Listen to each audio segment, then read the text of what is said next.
What's up? What's up? What's up? I'm Brandman Sean. And I'm Corey. And we are back with another episode of No Labels Necessary podcast. You can catch us every Tuesday, every Thursday on Apple, Spotify, YouTube, wherever you stream your podcast. Here at the intersection of creativity and currency, this is No Labels Necessary. And today we have an extremely special episode. We're going to do something that we've never done. Maybe somebody else have done it, but we want to do something special for y'all because we are launching merch. Now, why does that matter? Why is that important? Right? Like, bro, y'all think y'all launching merch is a big deal? Like, y'all cool or something? Yeah. Yeah, it is. That's what it is. But this is for real how we want to approach it.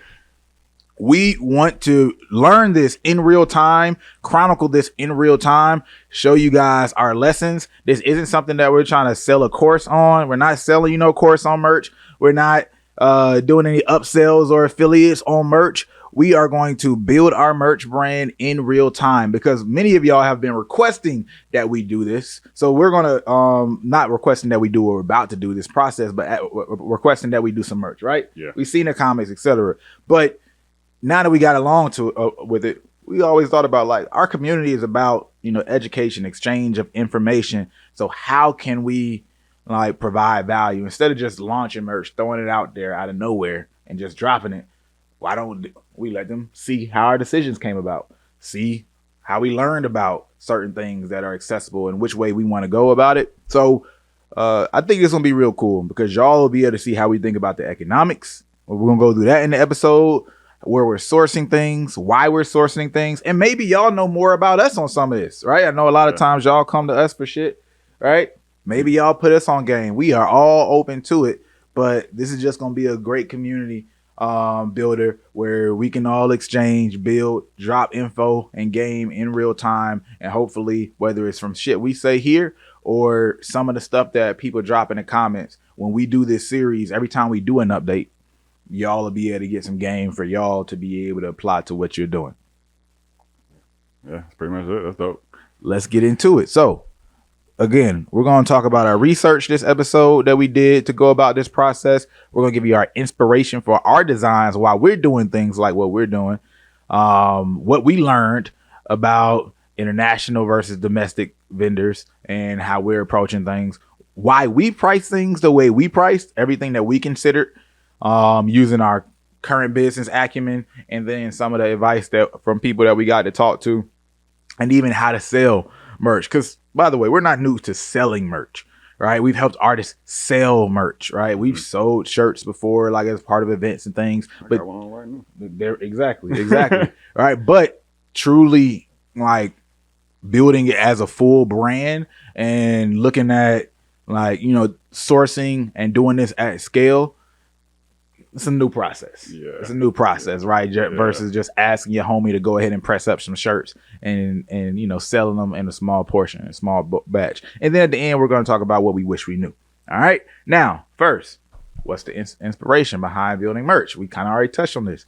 For us, one, people have been asking for it. Two, we always talk to artists about this type of stuff, right? So it's practicing what we're preaching too, right? We have our own media brand because every piece of content we put out is media. Artists, every piece of content y'all put out is media. This is yet another way to monetize and support the community and the efforts that we want to put out there, right? And community is a huge part of it too because we want to be able to see who reps the same things that we rep, right? Yeah. Like, I want to see a hoodie out in the wild. Yeah, exactly. Yeah. Just be walking outside and then you see somebody at the airport because we've met some of y'all out there in person, by the way. Yeah. And y'all and some of y'all say, "Hey, I watched the channel where I support the videos." Now we'll know if you're lying or not, man. We gonna have to. You got a hoodie though? You got a hat or whatever we end up selling? All right, so those are those are some of those main decisions, right? The community, and how do we sustain our efforts so we can continue to provide the value that we provide without having to, do some of this just this salacious stuff. Like our whole thing is we've been good at continuing to teach people shit that we already know because we have our agency and we're not just making stuff up where people are making things up. And how do you do that? And how do you continue to scale and stay honest and authentic? Well, you find something like this. It's a product. Yeah. Right? We don't have to make up some kind of marketing method or some kind of like bullshit scam strategy or something, but just to make an extra dime or whatever, right? Yeah. So yeah. I also look at it like that, right? Like people have those decisions. What do they want to do? How do you want to make some more money? For us, it's like, all right, let's make something off of something real. Yeah, we ain't gotta do the Raycon ad. The Ray Get by. Facts. No, what's the game? The Shadow Legend shit, whatever it is. The one that all the YouTubers have. Yeah, exactly. Yeah. Because we definitely don't want to become dependent on running a whole bunch of ads for sure. We might have some, but we also want to stay selective about what we provide for the community. So this is something that we can control, and it's not something that's misleading you into some kind of service or brand that we have no part in, that we really don't, or just taking like a quick bag or something, right? So there's that. Now on the other end, research for the merch. I'll let Corey go deeper into it. But on the front end, we got to actually talk to some people that we know. Shout out to Erica Mason. I was just about to ask, could we mention her? I'm glad. Well, look, it's out there. You know what I mean? Erica is doing, she's doing pretty decent, with her merch, and she's an artist that we work with and help grow. And she gave us a lot of free game, and that's the benefit of like building your network. Yeah, networking, time, man. Right? Yeah. Having some to trade, man. You know what I'm saying? All that stuff. Yeah. So we we ain't want to start from ground zero if we don't have to. We almost did. We did. Yeah. We actually did. Yeah, we were about to. Yeah. This is a teachable moment, right? All of us have this DIY mentality where we feel like, oh, I'm gonna get it out the mud. But I really got this from my sister, because she's like anti-mud. You know what I mean?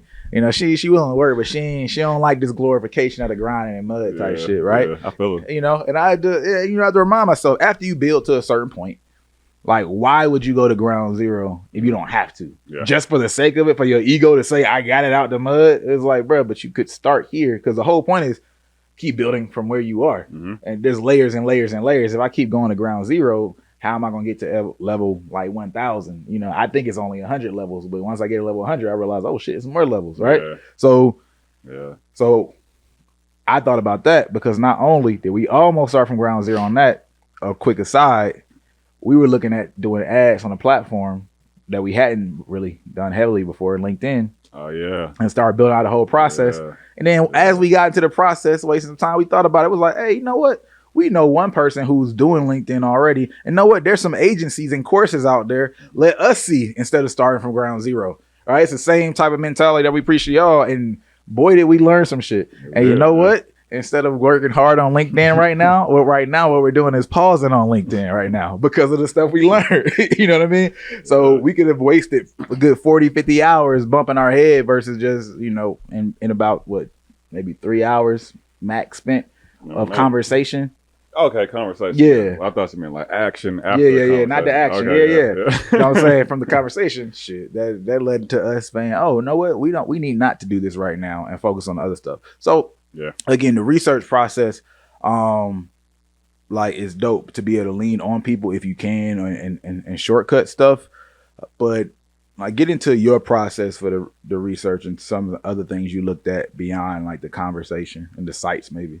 Yeah, I mean, some of it was just looking back at old resources from when I did merch for Blue Summer. Like, I realizing all this, like, we already had like Google Docs and notes and stuff with a lot of the like vendor stuff kind of mapped out. The only thing that killed it a little bit is that was 2018 to 2020 is 2023. So there were companies that were no longer around, like people in Atlanta that weren't no longer around. Prices were different. You know what I'm saying? Yeah. Like, I seen shit on the sheet where I was like, oh, like this shirt is $8.99. That shirt is like $15 on the same site. So just inflation and time and things kind of made stuff different. But it was a combination of just looking through old notes, the consultation that we did do with Erica and like all the games she gave us, and then I personally just follow a bunch of different clothing brand people on Instagram and TikTok. So that's a good point. So what we should do is maybe in the description drop a whole bunch of like these brands or pages, or maybe we put it on like some kind of PDF or something, depending on like if it's too much where we need to format it a little cleaner or whatever. But y'all look in the description when we drop this, we'll have some type of something to be there. Amalgamation of resources. We'll figure that out based on whatever these links that you found that are new. Yeah, but they out there, right? And so it's like I've always paid attention to these people as just kind of like a fan. Oh, this is interesting information. Maybe I will need it one day. But I always thought about it more so from like the client perspective. Like I can now go to a client and say, hey, you should get that 100% cotton tee because that rayon one doesn't, whatever, because I learned it from the merch guys. Not really thinking about, oh, one day it will affect like what we're doing. You know what I'm saying? So when it got to the research stage, and even like I said, once we had that conversation with Erica, it just started kind of like unlocking memories that like I picked up watching those videos and then doing the Blue Summer stuff. Like she mentioned like we're gonna get into it, but when she mentioned like the different types of vendors you could get international domestic, I was like, oh damn, I remember going through this exact situation with the Blue Summer stuff. And I remember watching this video from one guy talking about why he gets his stuff from whatever country he gets his stuff from. So it was just a lot of it. Like there were new things that I definitely learned from Erica, like especially once she seemed like a whole document, you know what I'm saying, like maybe a day or two after we had that call. I don't know if she ever sent it to you, but she sent me like a whole little list of shit. And so a lot of it was just reminding me of things and then giving me some breadcrumbs of like what direction to move in. The biggest thing that she did give us, I think immensely helped us, was the vendor list. You know what I'm saying? So, I guess we'll get into it, but like we're going with this website called Alibaba, and like if you've ever used Alibaba, they have like thousands of different vendors on there. You know what I'm saying? Like, right. And so she gave us the 3 or 4 that she has worked with consistently that she trusts. You know what I'm saying? She's like, these people have done good work. So even that saves so much time, because that's the thing about a big platform, right? Or e-commerce platform, even something like Amazon, you see it like it starts to become less about will these people scam me, and just more about like the overwhelming amount of choices you have. It's like, damn, okay, I'm not looking for the people that are gonna scam me, so I'm gonna look for all the people with a 4.5 star rating or above, and then you look in this 1,200 different vendors with a 4.5 star rating above. You're like, damn, bro. So it's 1,200 people doing a good job, doing a good to decent job, right? Like, where do I kind of start? So I think that saves a bunch of time, just being able to have somebody say like, no, like use these people. You know what I'm saying? Like if you decide to go somewhere else long term, right, or you find your own people you trust, like cool, but like for now, just to get off the ground, like use these people. I've already vetted them. They already do a good job. They do all my shit. Like that probably was the most helpful part of all of it. The other stuff I think we would have got to eventually, but always trying to figure out like who to start off with is always the hardest part. You know what I'm saying? True. I mean, the keyword eventually, that sounds like time. Yeah. You know what I mean? Right, so I still appreciate the time saved. Yeah. But let's get into inspiration first before we go deeper into the technical stuff. So we're going to give y'all a sense of where we're coming from, our thought process with this brand, because that's an important part of doing it. To me, a wasted moment in time for most artists or creatives, these people who create these merch brands, is they will launch a brand with no thought or meaning behind it for them, right? Like what the meaning should be for you and your audience, like who knows, right? But like if you put that in there, it's going to give it more sustainability over time. Of course, you could have some random things that just pop up that's special to your audience. Yeah, you know some funny stuff. Yeah, the inside jokes. But long term, if you have any substance to your brand, inject that substance into your merch. Right? Now, for us, what does that look like? Well, you got to start with the idea of no labels necessary. No surprise. Everybody knows primarily we come from the music space. So no record labels, right? Are necessary, and that's huge on our first of all, we thought about that, putting it into the name of the podcast, period, right? So what's important to understand about that, for those of y'all who don't even quite understand where we come from when we say no labels necessary, one, you can achieve whatever your goal is without a label in today's climate, right? It might take longer to get there, it might look different than what you wanted it to when you were growing up, but you can achieve that vision. All right, you can build your career without a label. But keyword necessary. You have the option to use a label and do it in a good way. Right? It's just about when is it right for you, if it's ever right for you, because it's your particular deal. We know the industry as a whole may not be making the best deals, but your deal is still your deal. So necessary is really important for us, because we always have been the people who are like, we want our audience to be thoughtful people. Right? We want to give perspectives, ways that you can think about stuff, but then there's nobody at the table but you and the person on the other side. We can't be with you at that table. Yeah. So we're not about to be like, oh, you should only be indie. And I'm like, oh, I'm just only doing indie shit because Sean said do indie, or I'm signing because Ja'Cory said I gotta sign. There'll be people who will tell you that one-sided idea on each side. And anyone who's successful know that for moments of time, it could be important to have a label for a period of time or work with a distributor for a short period of time, right? And it could be only for 6 months and you could have all your ownership, whatever. So it's that necessary is really meaningful for us. But then you got the flip of it in general, just labels, the idea of labels, right? Like naming labels. The naming labels, Yeah. exactly. Yeah. So beyond a record label, there's so many labels that people try to put on people these days, right? What are you? And there's so many agendas and other people trying to label you with things that you don't even know if you agree with or not. Mm-hmm. You know what I mean? Do I even want to be associated with that group? Because once you put yourself in a label, it could be good for a period of time, but next thing you know, the tide shifts in the culture and everybody attacking. You're like, whoa, this was good when I was growing up. You know what I mean? Or So- even the people the labels attract, man. Sometimes you Yes. know the community with the label isn't the community that you want to hang around too much. Exactly. Yeah. Exactly. So look, so to shorten that, right? No labels necessary in that vein comes like this, right? Labels are a tool, right? But they aren't your identity, right? So you can use this to say, hey, I'm an artist, right? To communicate to people that you're an artist and market yourself so they know how to perceive you in that period of time. But you don't have to define yourself and box yourself in as what they perceive an artist to be, because maybe they just perceive an artist to be someone who makes music in a specific way, because everybody has their purest idea of what really an artist is or not. And maybe you want to be an actor, maybe you want to be a business person, et cetera, et cetera, et cetera. You can't let how people define that label box you in as your identity. So instead of leaning on these labels, is just whatever the real you is, whatever your version of success is. Like, that's what it comes down to. And I think it's a beautiful, a beautiful term that summarizes everything that we stand for without requiring so many words, right? Those people who get it, I get it. And we're going to do all the necessary marketing and say it in even cleaner terms for people to get it at scale. Y'all will see how we brand this and like how we tell the stories and things around it. But that's the inspiration in terms of, one, no labels necessary, how we named the podcast. And of course, that's going to be the umbrella for the brand itself. But then we get into the concept is how we drop things, right? So, and EJ, you can slice this up as like a different section, right? How we're dropping, because we're going to have our staple merch, Our basics, right? Yeah. That we want everybody who wants to be a part of No Labels to have access to, right? So just imagine you got your main tee or your main hoodie, and anybody who wants this, they can have access to it. We're going to make as many as people want them. Yep. All right.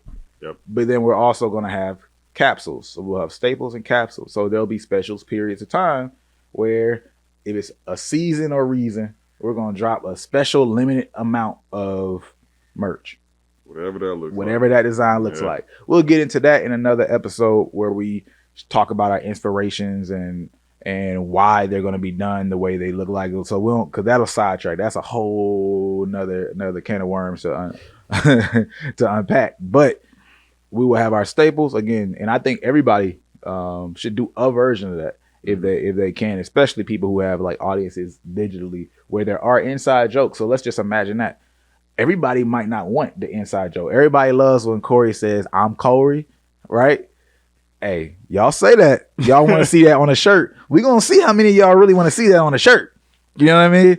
Like, but at least 50 sales. Man. Yeah, at least 100 for real. We not about to print 1,000 of those bad boys and end up with a whole bunch of "I'm Corey's" in the closet, or y'all. We end up having to give them away at Goodwill, and y'all see niggas on the street walking around saying "I'm Corey." You know Corey? No. Oh, okay. Right. So that might be a 50 drop, or we like do only a side pre-order for it to see how many people really want it, and then we offer that up. But then our staple, like the primary design and the primary colors we want to continue to push, hey, whoever want it, we already got it. Like you can get it. So, it goes deeper than that again in the way we want to approach it and ideas and inspiration behind it. But that's the core concept of how we're going to approach it. Yeah, and it scratches both of those kind of like main e-commerce itches, right? That on paper don't make sense, but when you kind of see it, it makes sense, right? The two sides that sell the most are things that are either very inclusive to people, and a lot of people can get them, and there's a message tied, or they're very exclusive, and a lot of people can't get them. You know what I'm saying? That becomes the appeal to it. So it's like we get to hit both of those in a clean way, right? Like you said, we have the basics for people who might watch this video for the first time 3 years from now and want a t-shirt. You know what I'm saying? It wouldn't be fair to them not to get it. But if they miss Capsule Collection number 6, hey, bro, get with the program, man. You should have got here 3 years ago. You know what I'm saying? Sorry, person in 2026. Yeah. You know what I'm saying? Watching this, this is what it is, Yeah. But we're able as the media brand, as the people putting this up, to appeal to both of those people in a really clean way, which I think is cool. So like Sean said, man, some shit y'all been asking for in the comments, that once these links hit the internet, man, I better start seeing Stripe light up. You know what I'm saying? Like, that's all I know. Y'all been lying. And that's something to navigate, right? And the reason we're doing it, we just gave, but artists, right? We always talk about, how do you know the difference between people just giving feedback and something you should actually do? Yeah. Right. Sometimes you can't just make a decision that you're not going to do it. Sometimes you just got to test it in a small way. Yeah. You know what I mean? Maybe I'm Corey is a hit, like next level, like being a spin-off brand. You know what I mean? Like, who knows? We'll see. But, so we provide that to the audience for those who say they want it in a way that's low risk for us. And if it works, it works. If it don't, you know what I mean? It was a cool idea. It was a cool idea. It's a story to tell. Yeah. You know what I mean? We're going to at least have a couple of them. We got at least get your Corey one of those shirts. You know what I'm saying? At least. Yeah. Nah, I ain't. I'm going to leave that alone. But now let's move on to the next section. So what we learned about international versus domestic vendors. Man. Corey, I'm gonna let you take that away, man. So this was the big one, man. This is we about to start getting technical on y'all now. Yeah, this is for me where shit got complex and complicated. So like I mentioned earlier, we're using Alibaba, right? Alibaba, most of their vendors are in China somewhere, right?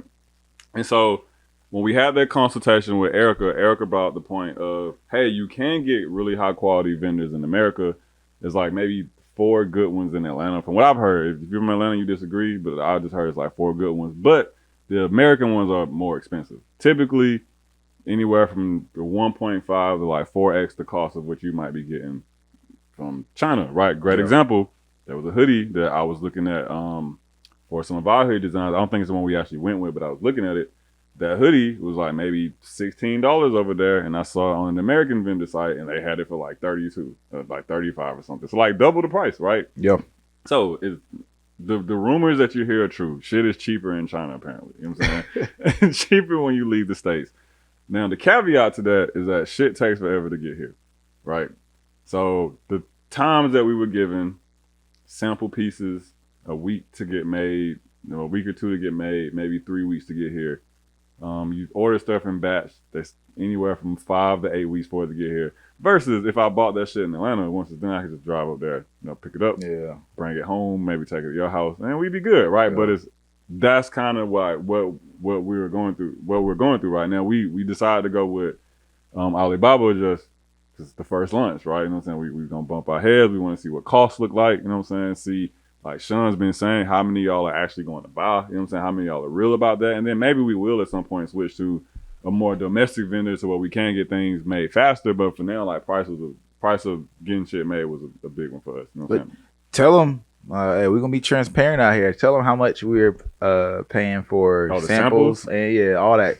We paid, I think, $320 for 2 samples. So 1 hoodie. So basically $320, it's $160 a hoodie.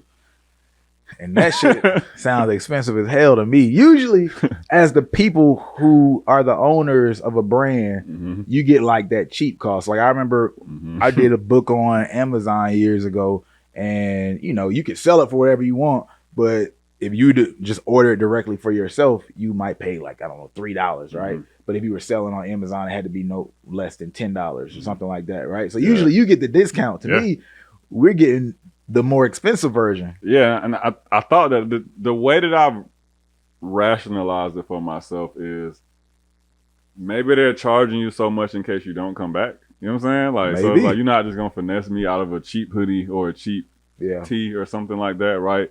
And the upstart cost to do your specific print for the first time, maybe. Yeah, that too. Man, maybe, because the way they kind of talk about it, it seems like they just ready to go. I mean, pick your color, pick your hoodies and the logo. Hey man, we got it. You know what I'm saying? So I think it might have more to do with protection of their product, or maybe it's something to keep people from just like making I thought about maybe not them making like cheap versions of like high end clothing or something, right? Like I'm gonna hit you to make me a Gucci tee, you know what I'm saying? Get that shit for $8. Or it also, and then I think about it, thinking about like how we kind of price certain things. I think it's really just to incentivize you just to get bulk orders. You know what I'm saying? Like, hey, you could come pay $160 for this tee, but if you buy 100 of them shit's only $12. What you want to do? You know what I'm saying? It's like, damn, I don't know if I need 100. You know what I'm saying? Yeah. Well, you better think about it. You better figure it out. Yeah, I mean, I definitely know the bulk is a part of it for sure. Yeah, because they wouldn't want you to just. It's weird though. Yeah. It seems like they would want you to get one sample, and then say, all right, but yeah, you can only get a certain amount of samples versus going this route. But again, it's more expensive. And hey, y'all might say there's a better route to do that. Let us know in the comments, man. We're curious. But we're paying that. This is again international. We're going international first. We could do it ground up and start local. We know people who have done stuff in the past. But I mean, a lot of how we personally decide to pursue this, one, this isn't our like primary revenue stream at the moment. It's just something we're doing, right? And having fun with it. Yeah, having fun with it, wanting to learn and get a sense of that process from the inside, and like and pushing all the buttons ourselves. And we wanted to go with somebody that came from a trusted source, which was Erica in this case. And then get a feel for it, because we know a little bit more what it looks like on a local level, doing stuff in small batches. We haven't done this. All right. So it's like, since we do have the ability and time on our hands for that, to go that route, let's just go learn and see what it looks and feels like. You know what I mean?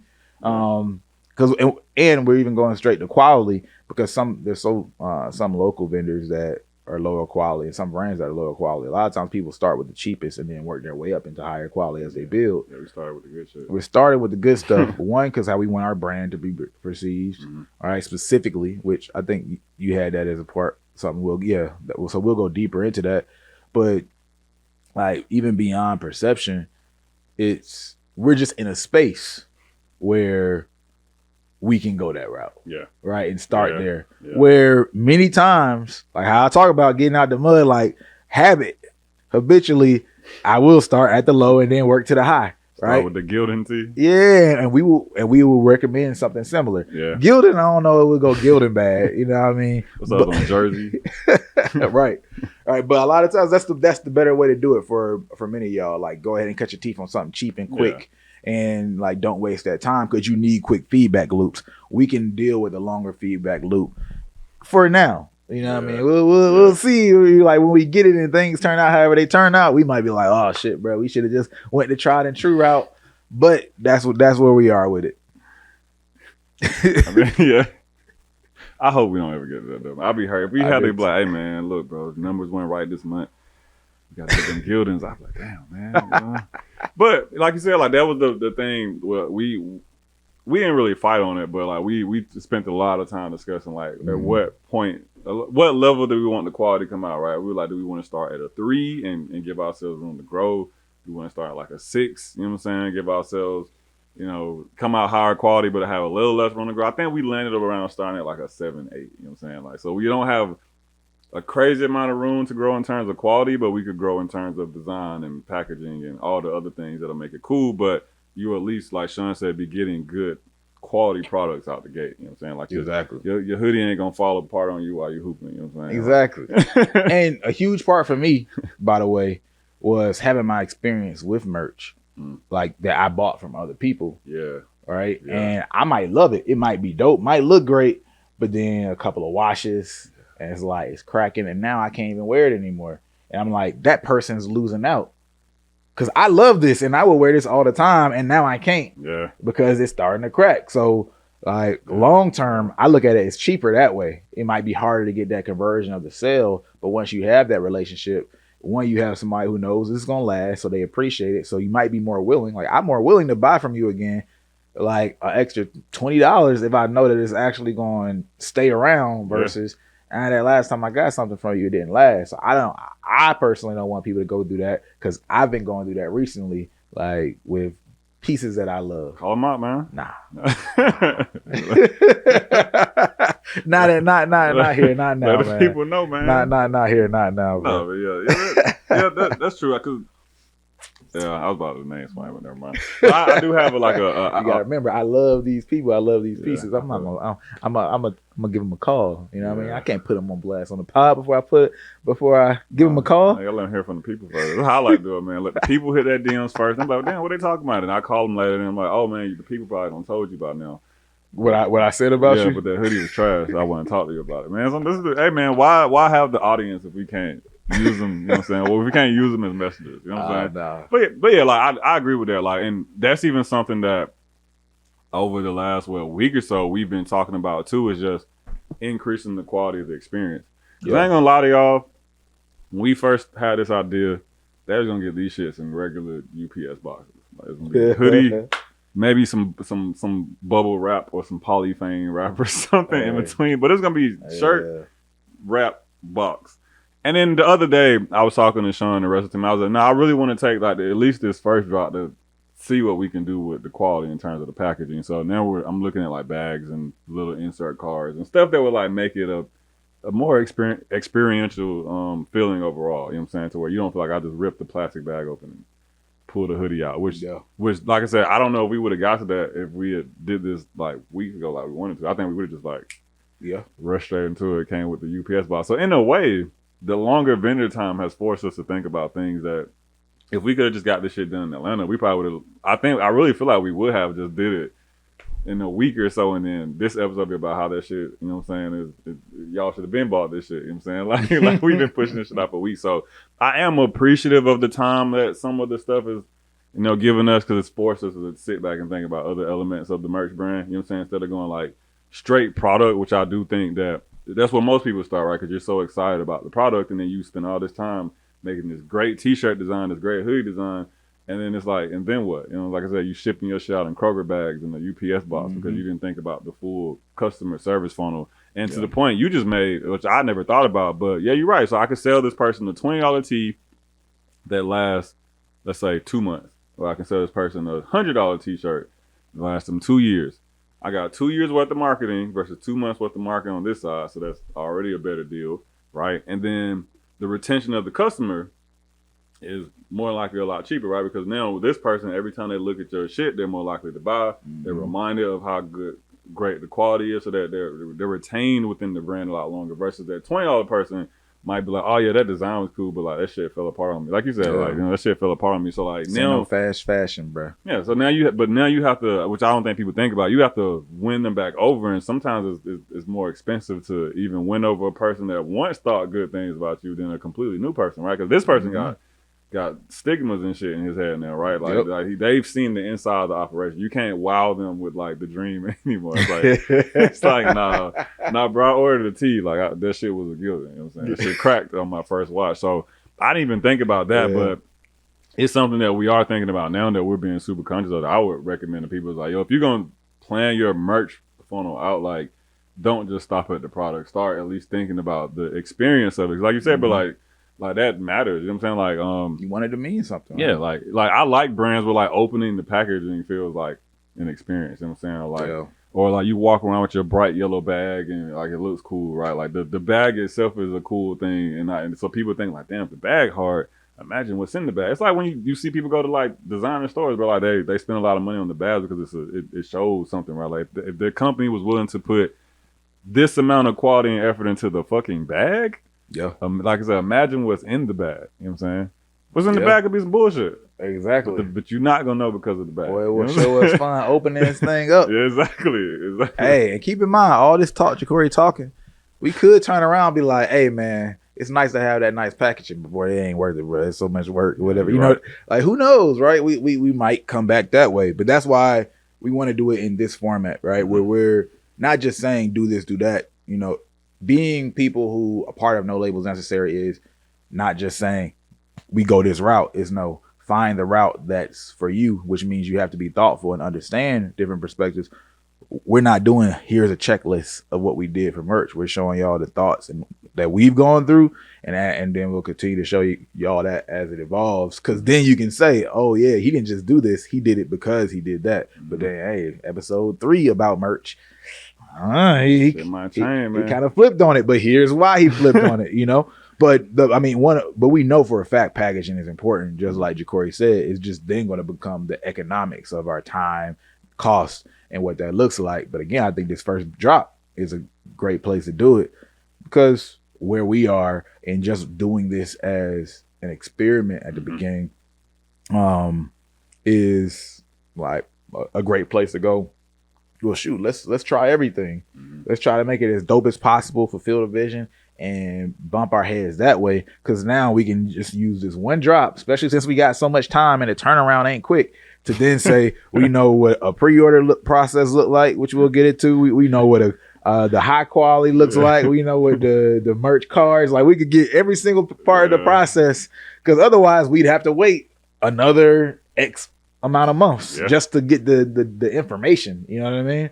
So I think that I like that as a first move, just from that point alone too. Yeah, which we didn't really touch on it with the international, domestic vendor thing, but that was something, man, you talked about that. I was like, yo, that means that if we're gonna keep using these international people, we have to damn near start planning the next drop like halfway through the current drop. Gotta do it like seasons, like fashion companies, bro. Exactly, bro. Like, oh, that shit is a month from dropping. Great, let's start on the next one after that. It's gonna have to be like that if we continue to use international. Y'all get ready for the No Labels Necessary fashion show, bro. That'd be hard. Hey, season X coming near you. With that being said, I think it's a perfect time to get into the pricing. All right, why we price things the way we did. Yep. We don't have a final price yet. I think we landed on $80 for the hoodie. 80 for the hoodie. Did we do a price for the hat? I don't think we did. I don't think we landed on the price for the hat. So we don't have a price for the hat. Yeah. Y'all will find out though. Shit might be 150. Shit might be 25. Who knows? Tune into the next episode. So we can't give y'all logic for the hat just yet. But the hoodie, one, alludes to a lot of the things we just talked about, right? Yep. So we got quality. 2, we got to pay people. Yeah, it ain't just us, right? Just like y'all are gonna have to pay people. So like we want a certain level of quality, which means we can't make it but so cheap, because it's already more expensive to buy hoodies at that particular price. But then we don't want to run the operation like only us from ground zero in terms of like we're handling every single part of it. So we do have to pay people. So that means there has to be a margin though still left over after we pay people. So that has to be factored into the price. All right, what happens at the end of the day whenever you buy something? Either the business is paying for it or the customer is paying for it. The government ups the taxes.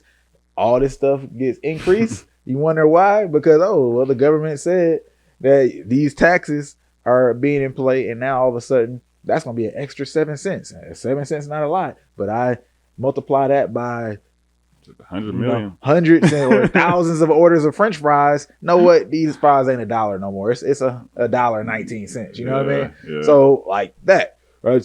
So any of those costs that we are predicting to have to pay, we want to bake those in as well. But more importantly, we want to be able to continue to reinvest in this. Or we talk about wanting it to be a high quality in terms of the experience. Well, you can only make it high quality if you have the money to invest in it. Yeah. Right. So the experience with the brand, we're going to have to put a lot of this money, like just continuously back into the brand, whatever that looks like, whether that might be, I don't know, visuals, you know what I'm saying, that we create just for people to see before they buy, or whether that might be the cards or the bags or the boxes or whatever we decide to put into it. Yeah. Or if we decide to give people free stuff as a part of it. Right. Whatever that might look like, we need to have the margin there, because we don't have an endless bankroll to just be able to create those experiences. Yeah.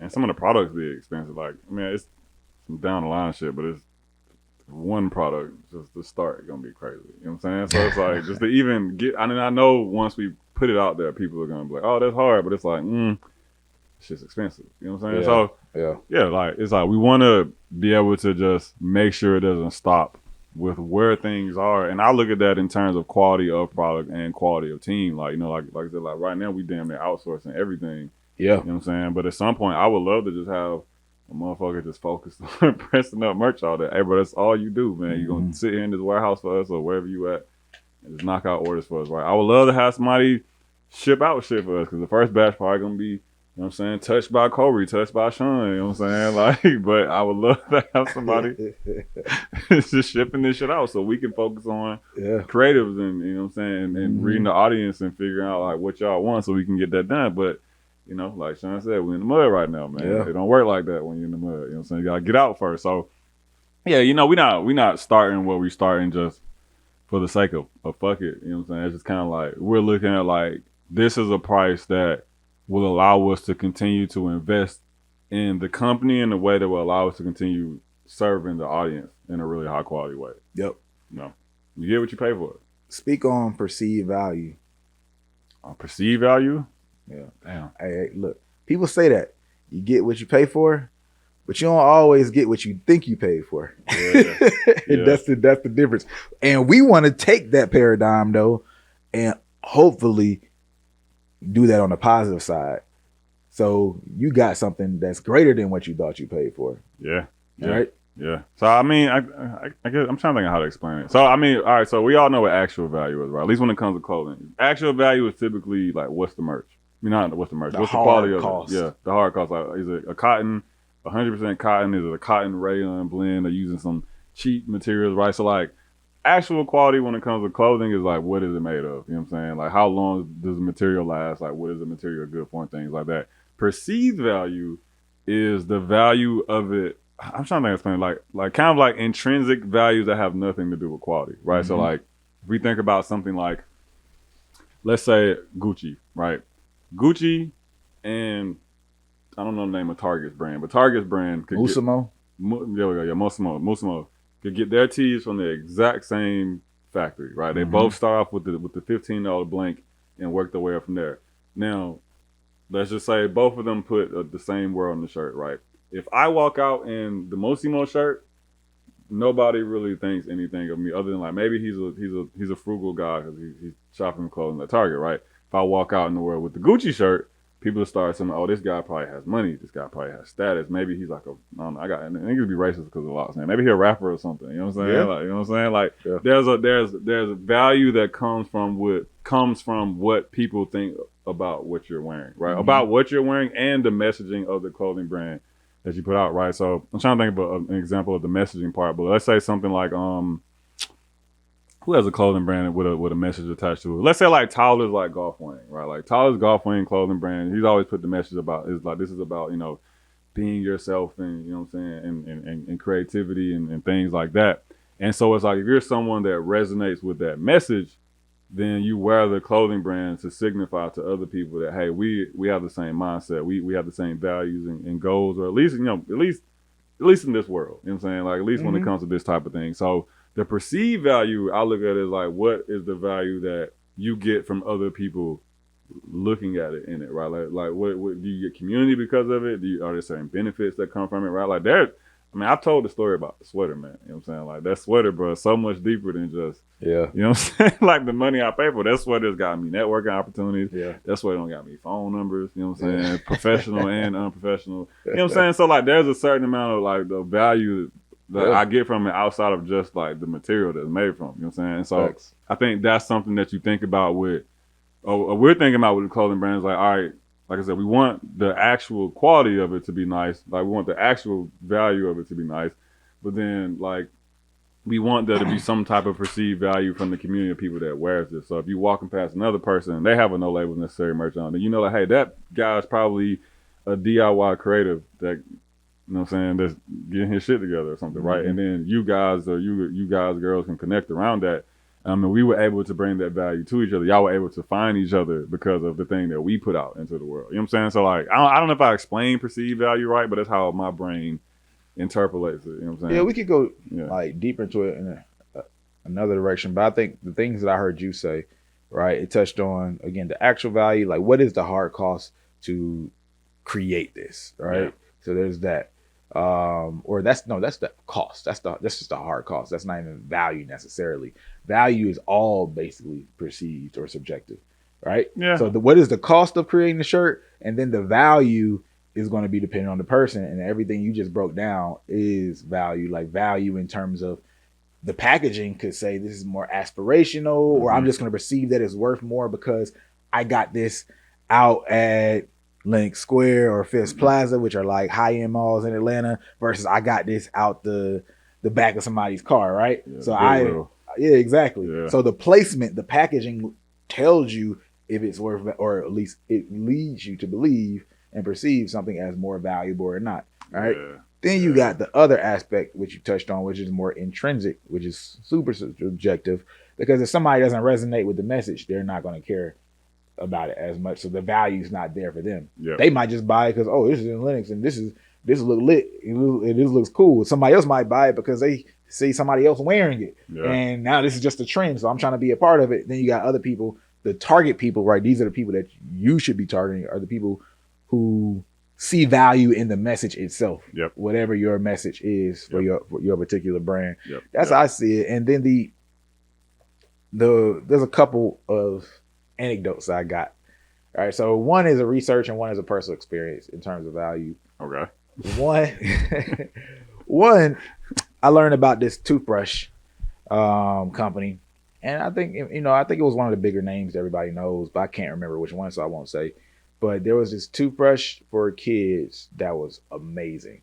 So this is a toothbrush that should have been like $5-10 in terms of quality. It was for the kids, but they had so much technological innovation in the process of making it that they were able to price it like low. Like, let's just say it was $1.50 or something. All right. Okay. Versus the high-end brushes that were selling for like $5 and weren't as good, and the low-end brushes that just weren't up to par in quality. Yeah. So they're like, yo, this is crazy. We have the best value. This is bar none the best toothbrush for real. And it's $1.50. Right? And then it didn't really sell like that. They were like, like, why is this not selling? They do a little focus group, bring all these moms together, and they say, hey, this toothbrush has X, it has Y, it has Z, the bristles like just tickle your teeth or whatever and give you a joyous feeling. Why are y'all not buying this for your kids? And then they say, oh, we thought it wasn't as good because it was so cheap. Mm-hmm. They just perceived it as worse for that alone. And when you think about toothbrushes, it's such a commodity. You don't really get much messaging, because maybe if they were able to say this is really the best and through a commercial and spend that type of money, you can probably get people to see it and believe it. Yeah. But that's not most people's experience. You're not looking at toothbrush commercials. You're just looking at the racks and you make your decision from there. So you know what happened? They just upped the price. And then the thing started flying off the case. Yeah. Crazy. It is crazy. I was like, bro, I tried to do good, but y'all don't want. It's the same argument when people say, oh, I gotta flex to get people to believe in me. I gotta wear this watch. I gotta, ride in this limo. Otherwise, people not gonna pay attention to my education, my lessons, right? Yeah. It's kind of a similar thing. It's like, man, we have documentation. We tried to sell this to y'all for less, but y'all wanted to pay more.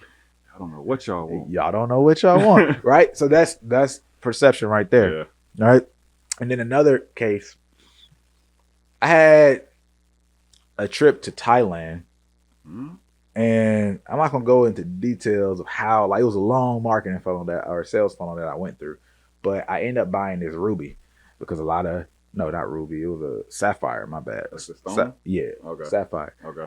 Because I ended up in this jewelry store. I was like, I'm gonna get this for my girl or whatever. She was there with me. I don't know if I had any kind of influence from that. Sometimes you just be trying to, be big boy. I don't know, what I mean?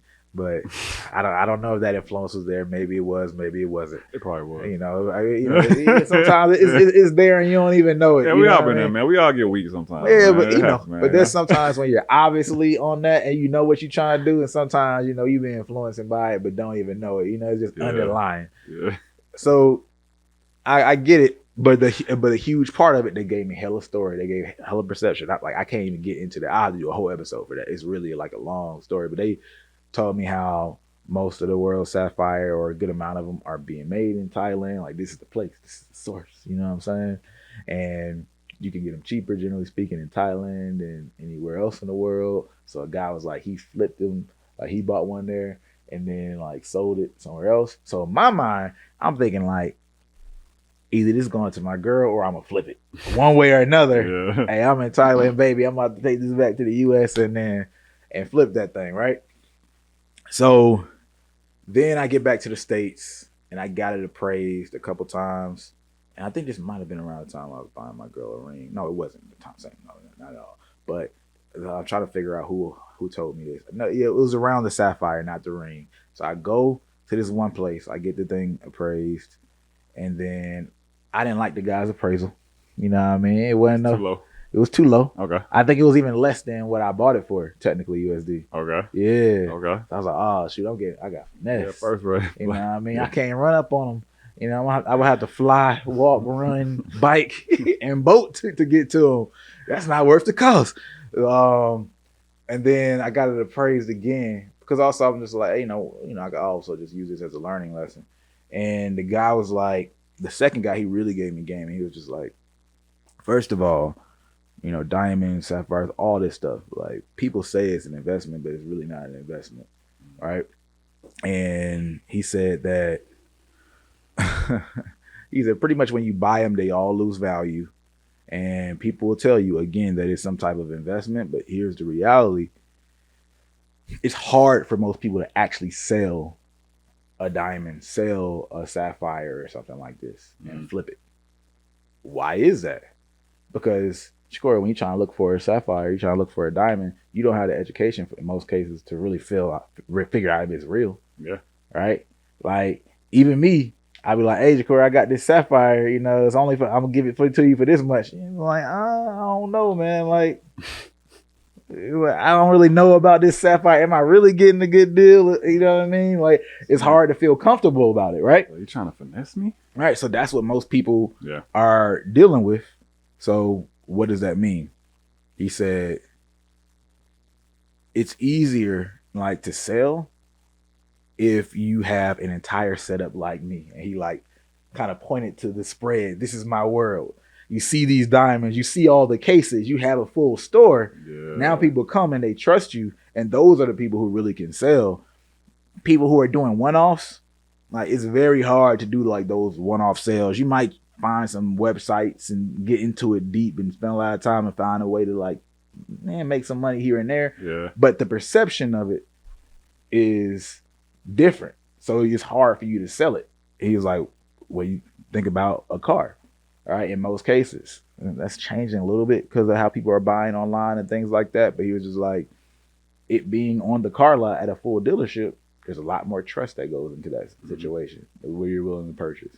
All right, there's a lot more assumption of value, quality, real, etc. just because it's on a car lot versus when you buy something directly from just a one-on-one person, right? Yeah. So it's like, one, generally speaking, they're not investments like people make them seem, but even if you were able to technically find it to be a higher marketplace value, it's so hard for most people on an individual basis to sell off a lot of these. Now, like when we're talking about gold, like gold. Yeah, you can get up off of gold, right? Yeah. Gold out of here. That's a whole different thing, man. But yeah, that was it all came down to the perception, right? Yeah. It's no difference than any other type of social proof and things. People come to our agency because we worked with so many people and done so many things. They've seen us educate people for free. You know, we've gotten accolades, That's much easier from a marketer who just starts off and say, I want to charge X, Y, and Z, right? Yeah, so that's true. Yeah. Like that's like the type of thing that goes back to packaging though. Like that store, my store, my jewelry store, or my car lot, what does your car lot look like? That's when you get in back to the boxing, the pricing, whatever that full experience looks like, and then how do you continue to sell that story of that experience to people, since you aren't going to have a physical store? You could, but like, how do you continue to sell that? And I think that's how we're going to look at creating the videos that we create around it, the photo shoots and everything. Yeah, no, I agree. That was good. That was good. I didn't know where you was going with it when you started with I went to Thailand, but I'm glad it went where it went. Hey, that was a great trip, man. I can get into more details on that later. How to sell as the next topic. Talk about the pre-orders and pointing them to the landing page. All right, so look, first of all, we chose the pre-order process. We're going to tell you why. I think some of y'all might know why, and why it's pretty obvious. But you know, let us just, entertain us. Let us walk you through our logic, and we'll tell you how you can actually see what the design looks like and where we are in the process too. But Corey, talk about why we chose the pre-order process. Yeah, I mean, long story short, this shit gonna take a long time to get here. Just being straightforward, transparent, and we thought about doing this. We talked about doing like a really elaborate like rollout where it's like, yo, let's wear the merch and wear it on the podcast and stuff. But the reality with you guys is like the samples ain't got here yet. You know what I'm saying? The samples will be here in like another 2-3 weeks. Yep. Which means that we would have to get the samples, fill them out. You know what I'm saying? Make sure the quality is right, and then put the orders in to wait another 5 to 8 weeks for them to get here. No. So what I propose is like, hey, let's do a pre-order campaign. You know what I'm saying? Like, we'll end the pre-order campaign a little bit after we get the samples, because then we'll know our quality is great. And I trust the quality because, like I said, from who we got it from, I trust it. But I want to be sure. You know what I'm saying? Like, I want to be sure, just 100%. So, we'll be able to run the pre-order. Like Sean mentioned, gauge interest around different products and different like colorways and things, and see, how many we need to order. And then that way I'm not ordering, 150 black hoodies and only 20 people bought it. And I ordered 100 pink hoodies, you know what I'm saying, and 300 people bought it, right? So we want to make sure that like we said, this is our first time doing it to this type of scale, like, and for ourselves. And, we want to make sure that we're able to get things out right.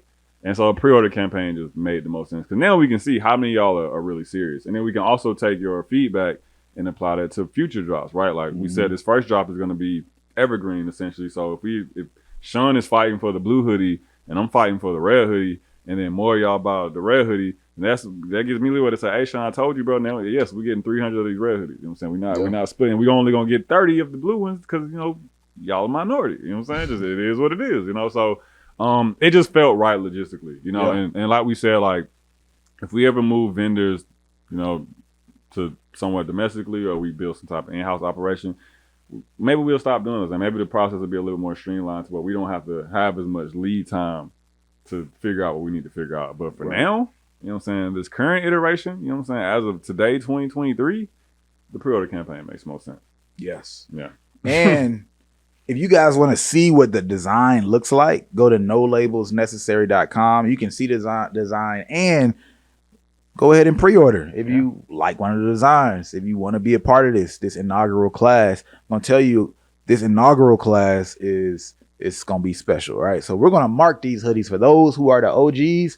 There's gonna be a special, placement of the design, and just so people can know and improve. Like, oh man, I got this little mark on my wrist or on the back of the hoodie or whatever. We haven't decided exactly what that's gonna look like. We're working on that now, but there's gonna be special placement on this hoodie so people know that this is the first launch, and I got my hoodie from the first launch. I'm an OG. Now, why is that important? Again, go to nolabelsnecessary.com to actually see what it looks like, and go ahead and pre-order if you are interested in that, or if you just want to see it again, just go look at it.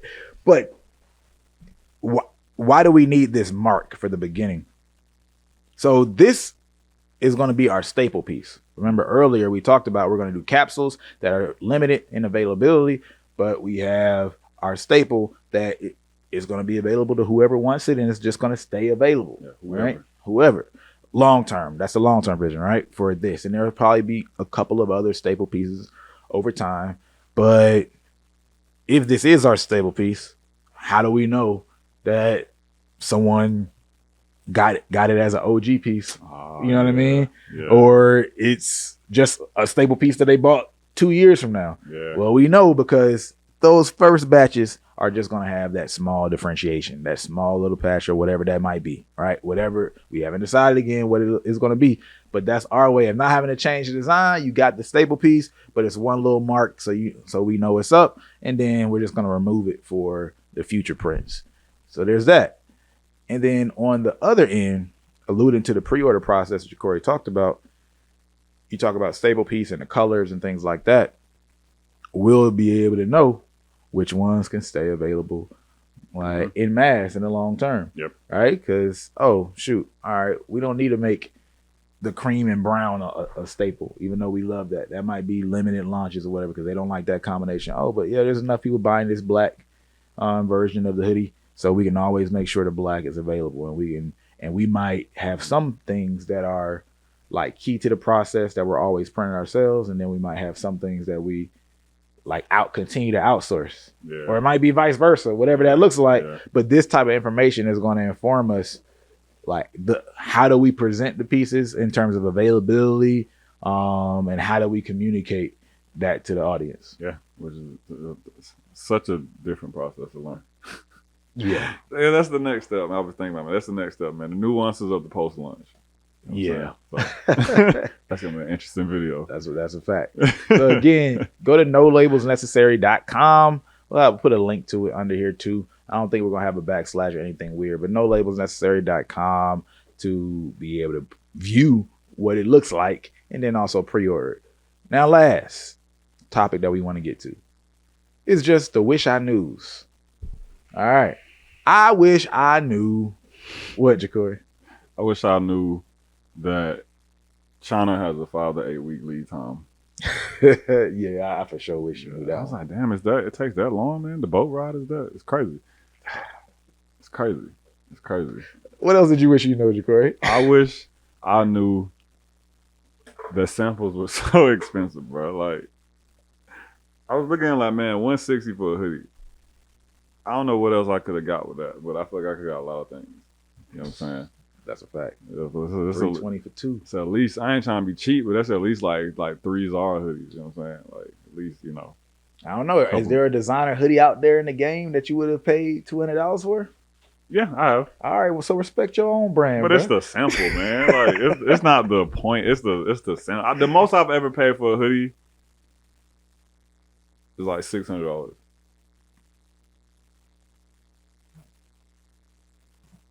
Damn, bro. I bought that hoodie in 2017 and I still have it to this day. That's crazy. You better have it. Yeah. That's crazy, bro. I ain't spent that much on a hoodie before.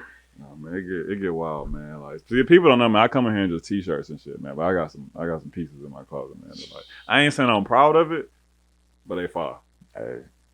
So oh yeah, I mean, I bet your son gonna be wearing that hoodie, bro. You gonna have to pass that bad boy down. Yeah, and the messaging is still relevant. And I'll wear it one day, see if people can tell. Actually, I think I have worn it on the podcast before. Now I think about it. Yeah, but hey, man, yeah, definitely, as long man. as you feel good, my kids.